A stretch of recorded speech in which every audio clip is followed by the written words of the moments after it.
Insta పెళ్లి చూపులు అప్పటి నుంచే సెలబ్రేషన్ స్టార్ట్. ట్రెండింగ్ లో పెళ్లి చూపుల వీడియోలు. పూర్తి వివరాలకు చదవండి రేపటి సాక్షి హైదరాబాద్ ఎడిషన్. ఇకపోతే ఇలా మాట్లాడాం కదా, మా మీద కేసులు.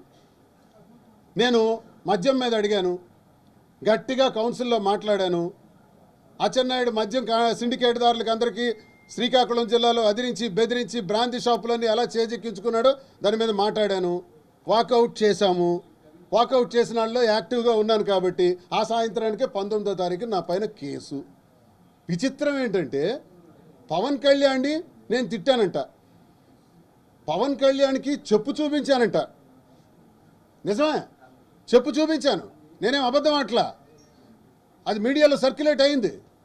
కానీ మీరేం చేశారు? అంతకు ముందు రోజు పవన్ కళ్యాణ్ చెప్పు తీసి చెప్పిచ్చి కొడతా అని మంత్రులకి అన్నాడు. చెప్పిచ్చి కొడతాను అని ఎవరికి? సాక్షాత్తు మంత్రులకి. అంతేకాదు, ముఖ్యమంత్రి గారు జగన్మోహన్ రెడ్డి గారిని ఉద్దేశించి నువ్వెంత, నీ బ్రతికెంత అన్నాడు. వైసీపీ నా కొడకల్లారా అన్నాడు. వైసీపీ నా కొడుకులు చెయ్యి కంటే దూరంలో వస్తే నాకౌట్ చేసి పడేస్తానన్నాడు. ఏం చూస్తూ ఊరుకుంటాననుకుంటున్నారా? మా నాయకుడు జగన్మోహన్ రెడ్డి గారికి, సాక్షాత్ ముఖ్యమంత్రి గారికి నువ్వంటే, మంత్రులకి చెప్పించి కొడతామంటే మరి అవి కూడా సోషల్ మీడియాలో ట్రోల్ అవుతున్నాయి కదా, అవి సోషల్ మీడియాలో ఉన్నాయి కదా. మరి పవన్ కళ్యాణ్ మీద కేసు కట్టరా?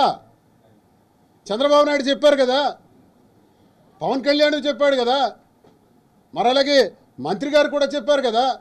మహిళలపైన అసభ్యంగా మాట్లాడినా, అనుచిత వ్యాఖ్యలు చేసినా, సోషల్ మీడియాలో తప్పుడు ప్రచారాలు చేసినా కఠిన శిక్షలు ఉంటాయన్నారు కదా. అది మా పార్టీ వాళ్ళైనా ఉంటాయన్నారు కదా. మరి మీ పార్టీ వాళ్ళు ఉంటే నేను ఇప్పటికి 4 నెలల క్రితం నేను ఒక కంప్లైంట్ ఇచ్చాను. నాకు వేలాది మంది, వందలు కూడా కాదు, వేలాది మంది జనసేన పార్టీకి చెందిన కార్యకర్తలు మేము నీకు చంపేస్తాం, నరికేస్తాం, కారుతో తగలబెట్టేస్తాం అన్నారు. కంప్లైంట్ ఇచ్చి 4 నెలలైంది. టెక్కల పిఎస్లో కేసు కట్టారా? నేను ఒకవేళ తిట్టడం తప్పు అయితే ఎమ్మెల్సీగా ఉన్న శ్రీకాకుళం జిల్లాలో ఎమ్మెల్సీగా ఉన్న దువ్వాడి సీన్ నా కొడుక్కి, ఆ లంచా కొడుకు చెప్తున్నా నేను, అరే నా కొడక, నీకు తెలుసో లేదు, ఉద్దు తప్ప మళ్ళీ వినిపిస్తాను. మరి నన్ను తల్లికి కూడా కలిపి తిట్టాడే, వీడి మీద కేసు కడతారా? మరి ఇలాంటివి చాలా ఉన్నాయి. నా ఇంటికి కొంతమంది జనసేన కార్యకర్తలు వచ్చి దమ్ముంటే ఇంటి నుంచి బయటికి రమ్మను, ఇక్కడ కొట్టేస్తామన్నారే, వాళ్ళ మీద కేసులు కడతారా? నన్ను చంపేస్తాం, నరికేస్తాం అన్న వాళ్ళ మీద 4 నెలల క్రితమే కంప్లైంట్ ఇచ్చానే. ప్రజాప్రతినిధిగా ఉన్నాను కదా, నేను ఒక ఎమ్మెల్సీగా ఉన్నాను కదా, మరి నా మీద కేసు కడతారా? అయినా నేను పవన్ కళ్యాణ్ మీద చెప్పు చూపించి మాట్లాడినటువంటి వీడియో నేరమైతే, పవన్ కళ్యాణ్ కూడా మంత్రులకి, ముఖ్యమంత్రికి ఉద్దేశించిన మాటలు ఆడిన మాటలు కూడా నేరం కింద పరిగణించాలి. అది కూడా ఇన్సిడెంట్ జరిగింది ఎప్పుడంటే 18వ తారీఖు 10వ నెల 22వ సంవత్సరం.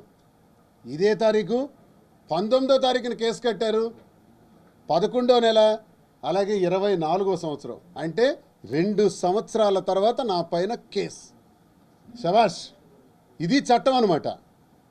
సాధారణంగా నేరం జరిగిన వెంటనే ఫిర్యాదు పోలీస్ స్టేషన్లో ఇస్తే ఫిర్యాదు తీసుకొని ఎఫ్ఐఆర్ వేయాలి. ఎఫ్ఐఆర్ వేసిన 24 గంటల్లో కోర్టులో పెట్టాలి. ఇది చట్టం చెప్తుంది. మరి 2 ఏళ్ల క్రితం ఏంటి? 2 ఏళ్ల క్రితం జరిగినటువంటి ఇన్సిడెంట్స్కి నా మీద కేసు కట్టారు. వైఎస్ఆర్ కాంగ్రెస్ పార్టీ కార్యకర్తలు, అమాయకులైనటువంటి కార్యకర్తల పైన తప్పుడు కేసులు కట్టి, చాలా అధ్వానంగా, చాలా దౌర్భాగ్యంగా కేసు కట్టి, తల్లికి చెప్పకుండా, భార్యకి చెప్పకుండా, పిల్లలకి చెప్పకుండా వైఎస్ఆర్ కాంగ్రెస్ పార్టీ కార్యకర్తల్ని ఒకరోజు ఇచ్చాపురంలో, ఒకరోజు ఈస్ట్ గోదావరిలో, ఒకరోజు చిత్తూరులో స్టేషన్లకి తిప్పి ఆ కుటుంబానికి కూడా ఆచూకీ తెలియనివ్వకుండా చేసి హింసిస్తున్నారే. ఇప్పుడు నా మీద కూడా ఎఫ్ఐఆర్ వేశారే. సామాన్య కార్యకర్త నుంచి మా వరకు మీరు చేస్తున్నారే. ఏం చేయాలని? మమ్మల్ని భయపెట్టాలనా? ఇలా కేసులు కడితే మేము భయపడిపోతామనా? మళ్ళీ నోరెత్తామనా? ప్రజా గొంతై మాట్లాడతా ఈ దువ్వాడ శ్రీనివాస్ అని తెలియజేస్తున్నాను. కౌన్సిల్లో కానీ, ఒక ఎమ్మెల్సీగా కానీ, ఒక వైఎస్ఆర్ కాంగ్రెస్ పార్టీ కార్యకర్తగా కానీ ఈ శ్రీకాకుళం జిల్లా నుంచి ఈ ప్రజల తరఫున నా గొంతు వినబడుతూనే ఉంటుంది, అరుస్తూనే ఉంటుంది, ప్రశ్నిస్తూనే ఉంటుంది. కేసులే కట్టాలనుకుంటే కట్టండి, ఎన్ని కేసులు కట్టినా నేను సిద్ధం. కేసులు కట్టి అరెస్ట్ చేసి భయపెట్టి మమ్మల్ని జైల్లో పెట్టడం ద్వారా మా ప్రజా గొంతుని నొక్కేయాలనుకుంటే ఈ ప్రజా గొంతు డబల్ రెట్టింపు ఉత్సాహంతో ఇంకా మాట్లాడుతుంది, ఇంకా గట్టిగా మాట్లాడతాం. మీరేం చేసుకున్నా పర్వాలేదు. కేసులకు బెదిరే క్యారెక్టర్ కాదు. ఇదివరకే అచ్చెన్నాయుడు ఆమె తప్పుడు కేసులు పెట్టాడు, 16 కేసులు పెట్టాడు, 62 రోజులు జైల్లో పెట్టించాడు.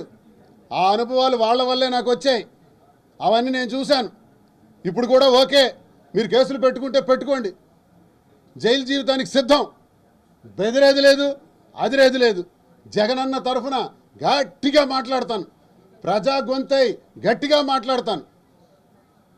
ఈ అదిరింపులు బెదిరింపులు చేసి మీరు మా కార్యకర్తల్ని హింసించాలి, వైఎస్ఆర్ కాంగ్రెస్ పార్టీ నాయకుల్ని హింసించాలి అనుకుంటే నాకు తోచిన వరకు, నా పరిధి మేరకు, నా స్థాయిలో వాళ్ళందరికీ అండగా ఉంటానని కూడా నేను తెలియజేస్తున్నాను. ఇటువంటి దుర్మార్గమైనటువంటి చర్యలతో కాలయాపన చేయాలని, ప్రజలకు ఇచ్చినటువంటి మాటలు ఏది నిలబెట్టుకోకుండా ప్రజలకు మోసం చేయాలని చేస్తున్నటువంటి కూటమి ప్రభుత్వానికి రోజులు దగ్గర పడ్డాయి. ఇదే జగనన్న ఉండుంటే ఈ పాటికే ప్రతి ఒక్క అకౌంట్లో కూడా 50,000 60,000 డబ్బులు పడి ఉండేవి. లబ్ధిదారులందరూ బాధపడుతున్నారు. నా తమ్ముడు, నా మనవడు, నా అన్న, నా కొడుకు జగనన్నని గెలిపించుకోక తప్పు చేశాం, ఎంత దౌర్భాగ్యమైన పని చేశాం, ఈ దుర్మార్గమైన పార్టీని ఎన్నుకున్నాం, ఈ కూటమిని ఎన్నుకున్నాం, వీళ్ళు నాశనం చేశారే మా బతుకులని ప్రజలు బాధపడుతున్నారు. ఇప్పుడు ఎలక్షన్ పెడితే కొట్టి పడేస్తారు. మీకు వస్తుంది కదా, 27 రావచ్చు అంటున్నారు. 29 వచ్చినా పర్వాలేదు, 27 వచ్చినా పర్వాలేదు, కొట్టుకుపోతారు. జాగ్రత్త. తప్పుడు కేసులు పెట్టాలని చూస్తే మేము క్షమించేది లేదని నేను హెచ్చరిస్తున్నాను. ఒళ్ళు దగ్గర పెట్టుకొని ప్రజలకు ఏదైతే మాట ఇచ్చారో, ఏదైతే మీరు చేస్తామన్నారో ఈ సూపర్ 6 అమలు చేసేందుకు శ్రీకారం చుట్టాలని కోరుతున్నాను. ఇది చేయకపోతే ప్రజలకు ద్రోహం చేసిన వాళ్ళ కింద చరిత్రలో మళ్ళీ మిగిలిపోతారని తెలియజేస్తున్నాను. తీవ్ర పరిణామాలు ఎదుర్కోక తప్పదని ఈ ప్రభుత్వానికి నేను హెచ్చరిస్తూ తెలియజేస్తున్నాను.